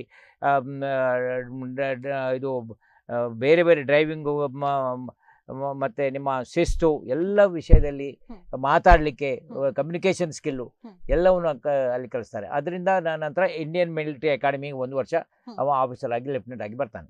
ಇನ್ನೊಂದು ಅವ ಗ್ರ್ಯಾಜುಯೇಟ್ ಆಗಿದರೆ ಕಂಬೈನ್ಡ್ ಡಿಫೆನ್ಸ್ ಎಕ್ಸಾಮಿನೇಷನ್ ಅಂತ ಇದೆ. ಅದರಲ್ಲಿ ಆದ ನಂತರ 1.5 ವರ್ಷ ಇಂಡಿಯನ್ ಮಿಲಿಟರಿ ಅಕಾಡೆಮಿಯಲ್ಲಿ ಎಲ್ಲರೂ ಪಾಸಾಗಿ ಹೋಗಬೇಕು. ಈಗ ಟೆಕ್ನಿಕಲ್, ನಾನೀಗ ಟೆಕ್ನಿಕಲ್ ಆಗಿ ಸೇರಿದ್ದೆ. ಆದರೆ ಟೆಕ್ನಿಕಲ್ ಎಂಟ್ರಿ ಅಂತ ಇದೆ. ಎಲ್ಲದಕ್ಕೂ ನೀವು ಸಿಲೆಕ್ಟ್ ಆಗಬೇಕು. ಆರ್ಮಿಯಲ್ಲಿ ಸುಮ್ಮನೆ ಧರ್ಮಕ್ಕೆ ಬಂದವರು ಬನ್ನಿ ಅಂತ ಹೇಳುವುದಿಲ್ಲ. ಅಂದರೆ ಅದರಲ್ಲಿ ಒಂದು ಸ್ಟ್ಯಾಂಡರ್ಡ್ ಇದೆ. ಆ ಸ್ಟ್ಯಾಂಡರ್ಡನ್ನು ಮೀಟ್ ಆದರೆ ಮಾತ್ರ ನಿಮಗೆ ಡಿಫೆನ್ಸ್ ಆಫೀಸರ್ಸ್ ಆಗಿ ಸೇರ್ಬೋದು. ಅದರಲ್ಲಿ ರಿಟರ್ನ್ ಟೆಸ್ಟ್ ಇದೆ, ಸೈಕಲಾಜಿಕಲ್ ಟೆಸ್ಟ್ ಇದೆ, ಮೆಡಿಕಲ್ ಟೆಸ್ಟ್ ಇದೆ. ಇದರಲ್ಲೆಲ್ಲ ಪಾಸ್ ಆಗಿ ಮತ್ತೆ ಫಿಸಿಕಲ್ ಟೆಸ್ಟು ಅದೆಲ್ಲ ಪಾಸ್ ಆದರೆ ಮಾತ್ರ ನಿಮಗೆ ಡಿಫೆನ್ಸ್ನಲ್ಲಿ ಅಧಿಕಾರಿಯಾಗಿ ಟ್ರೈನಿಂಗಿಗೆ ಹೋಗ್ತಾನೆ. ಇನ್ನು 2 ಹೇಳಿದೆ ನಾನು. ಇದು 3ನೇದು ಟೆಕ್ನಿಕಲ್ ಎಂಟ್ರಿ ಹೇಳಿದ್ರೆ ಇದೆ. ಟೆಕ್ನಿಕಲ್ ಆಗಿ ನೀವು ಇಂಥ ಯಾವ ಎಕ್ಸಾಮಿನಲ್ಲಿ ಪಾಸ್ ಆಗಿ ಇಂಡಿಯನ್ ಮಿಲಿಟರಿ ಅಕಾಡೆಮಿಯಲ್ಲಿ 1 ವರ್ಷ ಮಾಡಿ ನಿಮಗೆ ಕ್ಯಾಪ್ಟನ್ ಆಗಿ ಹೊರಗೆ ಬರ್ಬೋದು. ಇದು ಒಂದು. ಇನ್ನೊಂದು ಶಾರ್ಟ್ ಸರ್ವಿಸ್ ಕಮಿಷನ್ ಅಂತ ಇದೆ. ಇದೆಲ್ಲ ನಿಮಗೆ ಪರ್ಮನೆಂಟ್ ಕಮಿಷನಿಗೆ. ಅದು ನಮ್ಮ ಮಡ್ರಾಸ್ನಲ್ಲಿ OTS ಅಂತ ಇದೆ, ಅಲ್ಲಿ ಮಾಡ್ತಾರೆ. ಅಲ್ಲಿಯೂ ಇಂಥ ಟ್ರೈನಿಂಗ್ ಮಾಡಬೇಕು. ಆದರೆ ನಿಮಗೆ 8 ವರ್ಷ ಮಾತ್ರ ಸರ್ವಿಸ್ ಮಾಡಲಿಕ್ಕಿದೆ. ಅದರಲ್ಲಿ ಕೆಲವರು ನೀವು ಒಳ್ಳೆ ಮಾಡ್ತಾ ಇದ್ರೆ ಮಾತ್ರ ನಿಮಗೆ ಪರ್ಮನೆಂಟ್ ಸಿಗ್ತದೆ. ಅಪಾರ್ಟ್ ಫ್ರಮ್ ದ್ಯಾಟ್, ಈಗ ಕರ್ನಲ್ ರೋಡ್ರಿಗಸ್ ಹೇಳಿದ ಹಾಗೆ ಮೆಡಿಕಲ್ನವರಿಗೆ ಆರ್ಮ್ ಫೋರ್ಸ್ ಮೆಡಿಕಲ್ ಕಾಲೇಜ್ ಅಂತ ಇದೆ. ಅಲ್ಲಿಯೂ 12th ಸ್ಟ್ಯಾಂಡರ್ಡ್ ಆದವರಿಗೆ ಅಂತ ಪ್ರಾಪರ್ ಇಂಟರ್ವ್ಯೂ ಆಗಿ, ಅಂದರೆ ಯಾರು ಡಿಫೆನ್ಸಿಗೆ ಆಫೀಸರ್ ಆಗಿ ಸೇರ್ತಾರೋ ಅವರ ಕೆಪಬಿಲಿಟಿ ಇದ್ದರೆ ಮಾತ್ರ ಅವ್ರಿಗೆ ಎಂಟ್ರಿ ಕೊಡ್ತಾರೆ. ಸುಮ್ಮನೆ ಯಾರಿಗೂ ಸಿಗೋದಿಲ್ಲ, ಅದರಲ್ಲಿ ಕನ್ಸೆಷನೇ ಇಲ್ಲ. Other than that nursing officers ಅಂತ ಇದ್ದಾರೆ ನಮ್ಮಲ್ಲಿ. 12ನೇ ಕ್ಲಾಸ್ ಕಲಿತ ಹುಡುಗಿಯರನ್ನು ನರ್ಸಿಂಗ್ ಆರ್ಮಿಯಲ್ಲಿ ಇದೊಂದು ಒಳ್ಳೆಯ ವಿಷಯ ನಾನು ಹೇಳಬಲ್ಲೆ. ಈ ಹೊರಗೆ ನರ್ಸಸ್ಗಳು ಆಫೀಸರ್ ಅಂತೇಳಿ ಟ್ರೀಟ್ ಮಾಡೋದು ಕಡಿಮೆ. ಆರ್ಮಿಯಲ್ಲಿ ನರ್ಸ್ಗಳನ್ನು ಸಹ ಆಫೀಸರ್ಸ್ ಆಗಿ ಟ್ರೀಟ್ ಮಾಡೋದಕ್ಕೆ ನರ್ಸಿಂಗ್ ಆಫೀಸರ್ಸ್ ಅಂತ ಹೇಳ್ತಾರೆ. ಇದು ಬೇರೆ ಬೇರೆ ಟೈಪ್ನ ಆರ್ಮಿಯಲ್ಲಿ ಆಫೀಸರ್ಸ್ ಆಗಿ ಸೇರುವ ರೀತಿ. ಇನ್ನೊಂದಿದೆ, ಇವನ್ ವಕೀಲರಿಗೆ ಜಾಗ್ ಬ್ರಾಂಚ್ ಅಂತ ಇದೆ. ಅವರು ಸ್ವಲ್ಪ ಜನ ಅಲ್ಲಿಗೂ ಅವ್ರಿಗೂ ಲೀಗಲ್. ಹಾಗೆ ಸರ್, ಒಬ್ಬ ಸೈನಿಕನಾಗಿ ಹೋಗ್ಬೇಕು ಅಂತ ಹೇಳಿದ್ರೆ, ಸೈನಿಕನಾಗಿ ಸೇರ್ಲಿಕ್ಕೆ ಪ್ರತಿ ಒಂದು ಜಿಲ್ಲೆಯಲ್ಲಿ ಒಂದು ಬ್ರಾಂಚ್ ರಿಕ್ರೂಟಿಂಗ್ ಆಫೀಸ್ ಅಂತ ಒಂದು ಇದೆ. ಇಲ್ಲಿಗೆ ಮಂಗಳೂರಲ್ಲಿ ಕೂಳೂರ ಹತ್ರ ಅವ್ರ ಆಫೀಸ್ ಇದೆ. ಮೊದಲು ಏನು ಮಾಡ್ತಿದ್ರು ಅಂದರೆ ಅವರು ಕ್ಯಾಂಪ್ ನಡೆಸ್ತಿದ್ರು. ಕ್ಯಾಂಪ್ನಲ್ಲಿ ಅವರನ್ನು 5 ಮೈಲು ಓಡಿಸಿ, ಆಮೇಲೆ ಅವರ ಫಿಸಿಕಲ್ ಟೆಸ್ಟ್ ಮಾಡಿ, ಹೈಟ್ ವೇಟ್ ಚೆಸ್ಟ್ ಎಲ್ಲ ಮೆಜರ್ ಮಾಡಿ, ಯಾರು ಕ್ವಾಲಿಫೈ ಆಗ್ತಾರೆ ಅವರನ್ನು ಮೆಡಿಕಲ್ ಮಾಡಿ ಮತ್ತೆ ಸಿಲೆಕ್ಟ್ ಮಾಡ್ತಿದ್ರು. ಮತ್ತು ಎಲ್ಲೆಲ್ಲಿ ವೇಕೆನ್ಸಿ ಇದೆಯೋ ಅಲ್ಲಿಗೆ ಕಳಿಸ್ತಿದ್ರು. ಅಂದರೆ ಬೇರೆ ಬೇರೆ ಬ್ರಾಂಚ್ಗಳಿದೆ, ಆರ್ಟಿಲರಿ, ಸಿಗ್ನಲ್, ಇನ್ಫೆಂಟ್ರಿ, ಅದು ಆರ್ಮಡ್ ಆ ಥರ ಕಳಿಸ್ತಾ ಇದ್ರು. ಈಗ ಸಿಸ್ಟಮ್ ಈಗ ಚೇಂಜ್ ಆಗಿದೆ. ಈಗ ಅಗ್ನಿವೀರ್ ಅಂತ ಸ್ಕೀಮ್, ಅದೇ ಥರ ಅಗ್ನಿವೀರ್ನೂ ಅಷ್ಟೇ. ಈಗ ಅಗ್ನಿವೀರ್ ಸ್ಕೀಮಲ್ಲಿ ಏನಂದರೆ ನೀವು ಅಪ್ಲೈ ಮಾಡಬೇಕು. ಅದು ಮಿನಿಸ್ಟ್ರಿ ಆಫ್ ಡಿಫೆನ್ಸ್ನ ವೆಬ್ಸೈಟಿಗೆ ಹೋದರೆ ಅಲ್ಲಿ ಸಿಗ್ತದೆ. ಅಗ್ನಿವೀರ್ ಅಂತ ಹುಡುಕಿದ್ರೆ ಅಪ್ಲಿಕೇಟ್ ಮಾಡಿ, ಆಮೇಲೆ ಅಪ್ಲೈ ಮಾಡಿದವರನ್ನು ಕಾಲ್ ಲೆಟರ್ ಕಳಿಸ್ತಾರೆ. ಅದೇ ರೀತಿ ಇದು ಮಾಡಿ ಪ್ರೊಸೀಜರ್ ಇರ್ತದೆ. ಇನ್ನು ಅದಕ್ಕೆ 2 ಥರ ಎಂಟ್ರಿ ಇದೆ. ಒಂದು +12 ಅಂದರೆ 12th ಕ್ಲಾಸ್ ಪಾಸ್ ಆದವರಿಗೆ ಕೆಲವು ಕಡೆ ಅಂದರೆ ಸಿಗ್ನಲಲ್ಲಿ ಇಂಜಿನಿಯರ್ಸ್, ಮೆಡಿಕಲಲ್ಲಿ ನರ್ಸಿಂಗ್ ಅಸಿಸ್ಟೆಂಟ್ ಆ ಥರ ಕ್ಯಾಟಗರಿಗೆ +12 ಬೇಕು. ಮತ್ತು ಇನ್ಫೆಂಟ್ರಿ ಮತ್ತು ಬೇರೆ ಥರ ಜಿಲ್ಲೆಗಳಲ್ಲಿ 10ನೇ ಕ್ಲಾಸ್ ಪಾಸ್ ಮಾಡಿದರೆ ಅವರು ಸೇರ್ಕೊಳ್ಬೋದು. ಮತ್ತು ಇನ್ನೊಂದು ಇದೆ ಅಂದರೆ ಟ್ರೇಡ್ಸ್ಮನ್ ಅಂತ ಒಂದಿದೆ. ಅಂದರೆ ಯಾರಾದರೂ ಬಾರ್ಬರ್ ಅಥವಾ ಕಾರ್ಪೆಂಟರ್ ಗೊತ್ತಿದ್ದವರಿದ್ರೆ ವೇಟರ್ಸು, ಇವನ್ ಸಫಾಯಿ ಕರ್ಮಿಗಳು, ಅವರಿಗೆ 8ನೇ ಕ್ಲಾಸಿಗೆ ಪಾಸ್ ಆದರೂ ಸಾಕಾಗ್ತದೆ, ಅವರಿಗೆ ಕೆಲಸ ಸಿಗ್ತದೆ. ಆಮೇಲೆ ಗ್ರ್ಯಾಜುಯೇಷನ್ ಆದವರಿಗೆ ರಿಲಿಜಿಯಸ್ ಟೀಚರ್ ಅಂತ, ಅಂದರೆ ನಿಮಗೆ ಪಂಡಿತ, ಮೌಲ್ವಿ ಅಥವಾ ಪ್ಯಾಸ್ಟರ್ ಅದಾಗಿ ನೀವು ಸೇರ್ಕೋಬಹುದು. ಆಮೇಲೆ ಅವರಿಗೆ ಅದೇ ತರ ಎಂಟ್ರೆನ್ಸ್ ಇರುತ್ತೆ.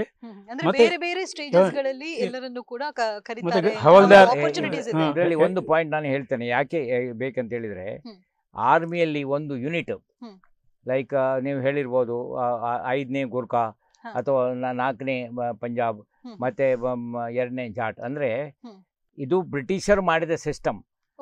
ಒಂದೇ ಜಾತಿ ಒಂದೇ ಕಡೆಯಿಂದ ಬಂದವರನ್ನು ಒಂದೇ ಕಡೆಯಲ್ಲಿ ಹಾಕಿ ಸೈನಿಕರನ್ನು ಮಾಡಿದರೆ ಅವರು ನಾಳೆ ಯುದ್ಧದಲ್ಲಿ ಸರಿಯಾಗಿ ಫೈಟ್ ಮಾಡ್ತಾರೆ, ಮತ್ತು ಒಬ್ಬರಿಗೊಬ್ಬರು ಜೀವ ಕೊಡಲಿಕ್ಕೆ ತಯಾರಿದ್ದಾರೆ. ಅದು ಕಂಟಿನ್ಯೂ ಮಾಡ್ತಾ ಇದ್ದೇವೆ. ಜವಾನ್ಸ್ಗಳಿಗೆ ಮಾತ್ರ, ಆಫೀಸರ್ಸ್ಗೆ ಅದನ್ನು ಕನೆಕ್ಷನ್ ಇಲ್ಲ. ಅದು ಮತ್ತು ಆ ಯೂನಿಟು ಈಗ ಯೂನಿಟ್ ಇದೆ ಪಂಜಾಬ್ನಲ್ಲಿ ಅಥವಾ ಈ ಬಾರ್ಡರ್ನಲ್ಲಿ. ಅದು ಒಂದೇ ಕಡೆಯಲ್ಲಿ ಇರುವುದಿಲ್ಲ. ಒಮ್ಮೊಮ್ಮೆ ಯೂನಿಟ್ ಬಹಳ ಡಿಫಿಕಲ್ಟಿ ಏರಿಯಾದಲ್ಲಿ ಇರ್ತದೆ. ಅದಕ್ಕೆ ಅವರಿಗೆ 2 ವರ್ಷದ 3 ವರ್ಷದ ನಂತರ ಒಳಗೆ ತಂದು ಬೆಂಗಳೂರು ಒಳ್ಳೆ ಹೈದರಾಬಾದ್ನಲ್ಲಿ ಹಾಕಿ 1-2 ವರ್ಷ ಒಳ್ಳೆ ರೀತಿ ಫ್ಯಾಮಿಲಿ ಒಟ್ಟಿಗೆ, ಅಂದರೆ ಯೂನಿಟ್ನಲ್ಲಿ ಮುಂದೆ ಹೋದವರಿಗೆ ಫ್ಯಾಮಿಲಿ ಒಟ್ಟಿಗೆ ಇರೋದು ಭಾಳ ಕಷ್ಟ. ಅದು ಮಾಡ್ತಾರೆ. ಹಾಗೆ ರೊಟೇಟ್ ಮಾಡುವಾಗ ಯೂನಿಟ್ ಒಂದು ಇಡೀ ಫ್ಯಾಮಿಲಿ ಆಗಿ ಹೋಗ್ತದೆ.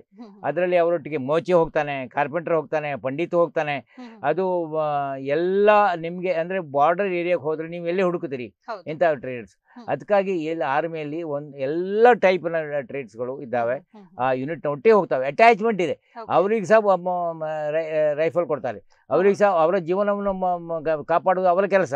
ಸೊ ಎಲ್ಲರೂ ಸೋಲ್ಜರ್ಸೇ, ಆದ್ರೆ ಎಲ್ಲ ಟ್ರೀಟ್ಸ್ ಅಲ್ಲಿ ದಟ್ ಇಸ್ ಎ ಬ್ಯೂಟಿ. ಒಂದು ಫ್ಯಾಮಿಲಿ ಅಂದ್ರೆ ಎಲ್ಲವೂ ಇದೆ. ಅದಂದ್ರೆ 2 ತರ ಇದೆ. ಒಂದು ಫೀಲ್ಡ್ ಸ್ಟೇಷನ್, ಪೀಸ್ ಸ್ಟೇಷನ್. 78ರಲ್ಲಿ ನಾನು ಸೇರಿದ ಅಲ್ಲಿಗಿಂತ ಮೊದಲು 2 ಪೀಸ್ ಟೀನರು, 1 ಫೀಲ್ಡ್ ಟೀನರು. ಅಂದ್ರೆ 3 ವರ್ಷ ಟೆನ್ಯೂರು. ಫೀಲ್ಡ್ ಅಂದರೆ ಅಲ್ಲಿ ಫ್ಯಾಮಿಲಿ ಎಲ್ಲ ಇಲ್ಲ, ಅಲ್ಲಿ ಅಕಾಮಿಡೇಷನ್ ಇರುವುದಿಲ್ಲ, ಟೆಂಟ್ಗಳಲ್ಲಿ ಅಥವಾ ಬಂಕರ್ಗಳಲ್ಲಿ ಇರ್ತಿದ್ದೀವಿ. ಸೊ ಅದು ಲೈಫ್ ತುಂಬ ಕಷ್ಟ. ಮತ್ತು ಅಲ್ಲಿ ಕೆಲಸ ಎಷ್ಟು ಟಫ್ ಅಂದರೆ ಬೆಳಿಗ್ಗೆ 4 ಗಂಟೆಗೆ ಏಳಬೇಕು, ಸ್ನಾನ ಮಾಡಿ 6 ಗಂಟೆಗೆ ಫಿಸಿಕಲ್ ಟ್ರೈನಿಂಗು. ಆಮೇಲೆ ರಸ್ತೆಗಳನ್ನು ಈಗಿನ ಟೆರರಿಸಮ್ದಾಗಿ ರೋಡ್ ಓಪನಿಂಗ್ ಅಂತ ಬೆಳಿಗ್ಗೆ ಹೊರಟ್ರೆ 10-15 ಕಿಲೋಮೀಟರ್ನ ರೋಡನ್ನು ಓಪನ್ ಮಾಡಬೇಕು. ಅವರಿಗೆ ಬೆಳಿಗ್ಗೆ ಸ್ವಲ್ಪ ಊಟ ಕೊಡ್ತಾರೆ, ಮತ್ತು ಯಾವುದು ಅದೇ ಬಿಸಿ ಊಟ. ಆಮೇಲೆ ನೆಕ್ಸ್ಟ್ ಸಿಗೋದು ನೆಕ್ಸ್ಟ್ ಡೇನೆ. ಪರ್ಟಿಕ್ಯುಲರ್ಲಿ ಇನ್ ಫೀಲ್ಡ್ ಏರಿಯಾ ಇವರು ಹೇಳಿದಾಗೆ ಆ ಎಲ್ಲ ಕಡೆಯಲ್ಲಿಯೂ ಯಾರೂ ಸಹ ನಿಮಗೆ ಅಟ್ಯಾಕ್ ಮಾಡ್ಬೋದು. ಅದಕ್ಕಾಗಿ ಗನ್ ತಗೊಂಡು ಹೋಗಬೇಕು, ಗಾಡಿಯಲ್ಲಿ ಹೋಗ್ತವೆ. ಅದಕ್ಕೆ ರೋಡ್ ಓಪನಿಂಗ್ ಪಾರ್ಟೀಸ್ ಅಂತ ಹೇಳುದು. ಸೊ ಇಂಥ ಎಲ್ಲ ತುಂಬಾ ಕಷ್ಟ ಇದೆ. ಅದಕ್ಕಾಗಿ ಇಲ್ಲಿ ನೀವು ಹೇಳಿದ ಒಂದು ಪಾಯಿಂಟು, ಬೇರೆಯವರು ಈ ವಿಷಯಗಳ ಅರಿವಿಲ್ಲ. ಅವರು ಒಳ್ಳೆ ಸಂಬಳ ತಿಂತಾರೆ, ಇದು ಮಾಡ್ತಾರೆ. ನಾನು ನೋಡಿದ್ದೇನೆ ಅಂತ ಮಾತುಗಳನ್ನು. ಅದಕ್ಕೆ ಇಂಥ ಕಷ್ಟದಲ್ಲಿ ಹೇಗೆ ಬದುಕುತ್ತಾರೆ, ನಮ್ಮ ದೇಶವನ್ನು ಹೇಗೆ ಕಾಪಾಡ್ತಾರೆ, ಮತ್ತೆ ದಾಕ್ಷಿಣ್ಯ ಇಲ್ಲದೆ ಅವರು ಜೀವ ಕೊಡಲಿಕ್ಕೆ ತಯಾರಿದ್ದಾರೆ ಅಂದರೆ ಇದು ಇಂಪಾರ್ಟೆಂಟ್. ಹಾಗೆ ಸರ್, ಈಗ ಆಪರೇಷನ್ ಸಿಂಧೂರ್ನ ಬಗ್ಗೆ ಹೇಳಬೇಕು ಅಂತ ಹೇಳಿದ್ರೆ ನವೀನ ತಂತ್ರಜ್ಞಾನಗಳು ಬಂದಿದೆ, ಟೆಕ್ನಾಲಜಿ ಅಂತ ಹೇಳುವಂಥದ್ದು ಬಹಳಷ್ಟಿದೆ. ಹಾಗಿರುವಾಗ ನಿಮ್ಮ ಒಂದು ಮಾಹಿತಿಯನ್ನ ನೀವು ಹೇಗೆ ಕೊಡ್ಲಿಕ್ಕೆ ಬಯಸ್ತೀರಾ ಜನರಿಗೆ? ಅದರ ಮೊದಲು ಒಂದು ಪಾಯಿಂಟ್ ನಾನು ಹೇಳ್ತೇನೆ. ಸೈನಿಕರು ಅಂದರೆ ಕೇವಲ ಬಾರ್ಡರ್ನಲ್ಲಿ ಅವರ ಡ್ಯೂಟಿ ಅಲ್ಲ, ಎನಿ ಟೈಮ್ ದೇಶದಲ್ಲಿ ಕೆಲಾಮಿಟೀಸ್, ನ್ಯಾಷನಲ್ ಕೆಲಾಮಿಟೀಸ್, ಫ್ಲಡ್ ಬಂತು, ನೀವು ಕೇಳಿರ್ಬೋದು ಕೆಲವು ವರ್ಷದ ಹಿಂದೆ ಇದು ಕೂರ್ಗ್ನಲ್ಲಿ ಇದಾಯಿತು. ಕಾಶ್ಮೀರದಲ್ಲಿ ಯಾವಾಗಲೂ ಪ್ರಾಬ್ಲಮ್ ಆಗ್ತಾ ಇದೆ, ನಕ್ಸಲಿಸ್ಟ್ ಪ್ರಾಬ್ಲಮ್ ಇದೆ. ಒಳಗೆ ಸಹ ಯಾವ ಪ್ರಾಬ್ಲಮ್ ಇದ್ರೂ ಆರ್ಮಿಯನ್ನು ಕರೀತಾರೆ. ಇವತ್ತಿಗೆ ಉತ್ತರಾಖಂಡ್ನಲ್ಲಿ ಫ್ಲಡ್ ಆಗಿದೆ, ಯಾರು ಮೊದಲು ಆರ್ಮಿಯವ್ರು ಹೋಗ್ತಾರೆ.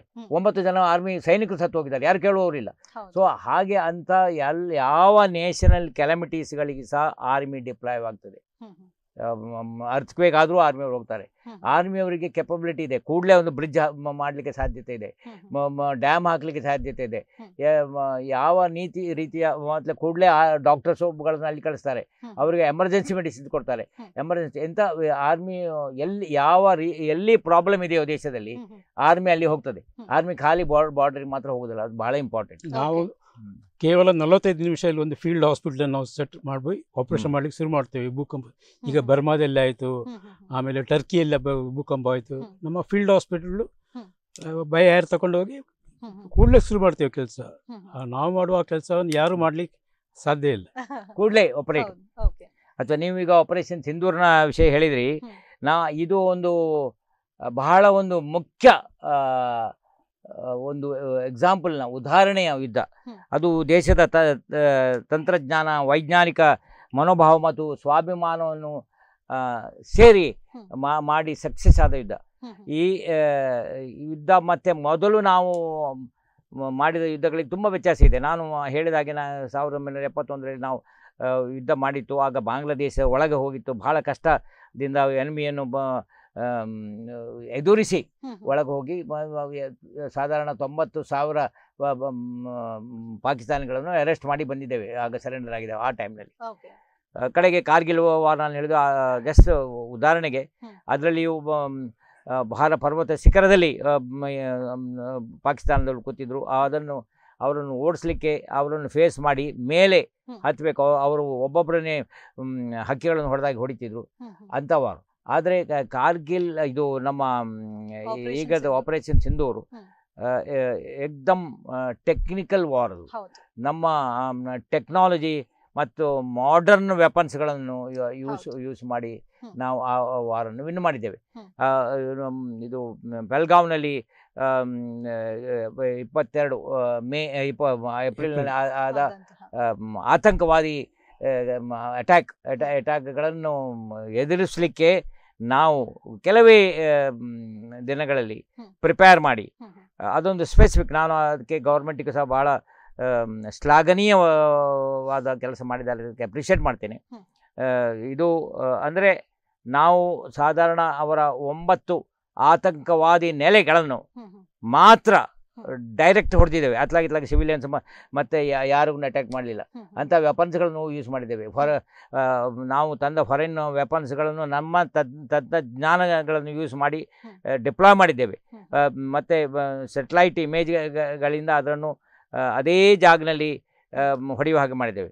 ಅಂಥ ಯುದ್ಧ ಬಹಳ ಸಕ್ಸಸ್ ಆಯಿತು. ಮತ್ತು ಅದರ ನಂತರ ಅವರು ಸ್ವಲ್ಪ ಅಟ್ಯಾಕ್ ಮಾಡಿದರು. ಅದನ್ನು ಸಹ ನಾವು ಬಹಳ ಒಳ್ಳೆಯ ರೀತಿಯಲ್ಲಿ ಅವರ ಆ್ಯರೋಡ್ರಮ್ಸ್ಗಳನ್ನು ಪುಡಿ ಮಾಡಿ ಸಕ್ಸಸ್ ಮಾಡಿದ್ದೇವೆ. ಇದು ಬಹಳ ಒಂದು ಶ್ಲಾಘನೀಯ, ನಮಗೆ ಬಹಳ ಗೌರವವಾದ ವಿಷಯ. ಹೌದು, ಭಾರತೀಯ ಸೈನ್ಯಕ್ಕೆ ಇದೊಂದು ಯಶಸ್ಸಿನ ಬುನಾದಿ ಅಂತ ಹೇಳ್ಬೋದು. ಸರ್, ನೀವು ನಮ್ಮ ಇಂದಿನ ಸ್ವಾತಂತ್ರ್ಯ ದಿನಾಚರಣೆಯ ವಿಶೇಷವಾದ ಕಾರ್ಯಕ್ರಮಕ್ಕೆ ಆಗಮಿಸಿದ್ರಿ. ಮತ್ತೆ ಮುಖ್ಯವಾಗಿ ನಮ್ಮ ಯುವಕರು ಸೇನೆಗೆ ಯಾಕೆ ಬರಬೇಕು, ಹಾಗೆ ಅವರಿಗೆ ಯಾವ ರೀತಿಯ ಲಾಭಗಳಿವೆ, ಅವ್ರು ಯಾವ ರೀತಿಯಲ್ಲಿ ಅದನ್ನ ಸೇರ್ಕೊಳ್ಬೇಕು, ಅರ್ಹತೆಗಳು ಏನಿರಬೇಕು, ಹಾಗೆ ಭಾರತದಲ್ಲಿ ಸೈನಿಕರ ಪ್ರಮಾಣ ಇನ್ನೂ ಹೆಚ್ಚಾಗಬೇಕು ಅಂತ ಹೇಳಿದ್ರೆ ಕರ್ನಾಟಕದಿಂದಲೂ ಕೂಡ ಬಹಳಷ್ಟು ಯುವಕರು ಇದಕ್ಕೆ ಮನಸ್ಸು ಮಾಡಬೇಕು, ಈಗ ಮನಸ್ಸು ಮಾಡ್ತಿದ್ದಾರೆ, ಆದ್ರೆ ಮತ್ತಷ್ಟು ಜನರು ಸೇರ್ಪಡೆ ಆಗ್ಬೇಕು ಅಂತ ಹೇಳಿ, ಹಾಗೆ ನಿಮ್ಮ ಅನುಭವಗಳನ್ನ ಕೂಡ ನಮ್ಮ ಇಂದಿನ ಸಂಚಿಕೆಯಲ್ಲಿ ಹಂಚಿಕೊಂಡಿದ್ದೀರಾ. ಬಂದು ಕಾರ್ಯಕ್ರಮದಲ್ಲಿ ಭಾಗವಹಿಸಿದ್ದಕ್ಕಾಗಿ ನಿಮಗೆ ಅನಂತ ಧನ್ಯವಾದಗಳು. Thank you. ವೀಕ್ಷಕರೇ, ಸ್ವಾತಂತ್ರ್ಯ ದಿನಾಚರಣೆಯನ್ನ ನಾವು ಕೇವಲ ಹಬ್ಬವನ್ನಾಗಿ ಆಚರಿಸುವುದು ಮಾತ್ರವಲ್ಲ, ಇದರಲ್ಲಿ ನಮ್ಮ ಹಕ್ಕುಗಳನ್ನ ಕೇಳುವ ಮೊದಲು ನಮ್ಮ ಕರ್ತವ್ಯಗಳು ಏನು ಎಂಬುದನ್ನ ನಾವು ಮನಪರಿವರ್ತನೆ ಮಾಡಿಕೊಳ್ಬೇಕಾಗಿದೆ. ಕರ್ತವ್ಯಗಳನ್ನ ಮಾಡಿದ್ರೆ ದೇಶ ಸೇವೆಯನ್ನ ಮಾಡಲಿಕ್ಕೆ, ದೇಶಭಕ್ತಿಯನ್ನ ಮೆರಲಿಕ್ಕೆ ಸಾಧ್ಯವಾಗ್ತದೆ ಅಂತ ಹೇಳ್ತಾ ನಮ್ಮ ಇಂದಿನ ಸ್ವಾತಂತ್ರ್ಯ ದಿನಾಚರಣೆಯ ವಿಶೇಷವಾದ ಕಾರ್ಯಕ್ರಮ ಸಲಾಂ ಸೈನಿಕರೇ ಕಾರ್ಯಕ್ರಮವನ್ನ ಮುಕ್ತಾಯಗೊಳಿಸ್ತಾ ಇದ್ದೇವೆ. ಮುಂದಿನ ಸಂಚಿಕೆಯಲ್ಲಿ ಮತ್ತೆ ಭೇಟಿಯಾಗೋಣ. ವಂದನೆಗಳು.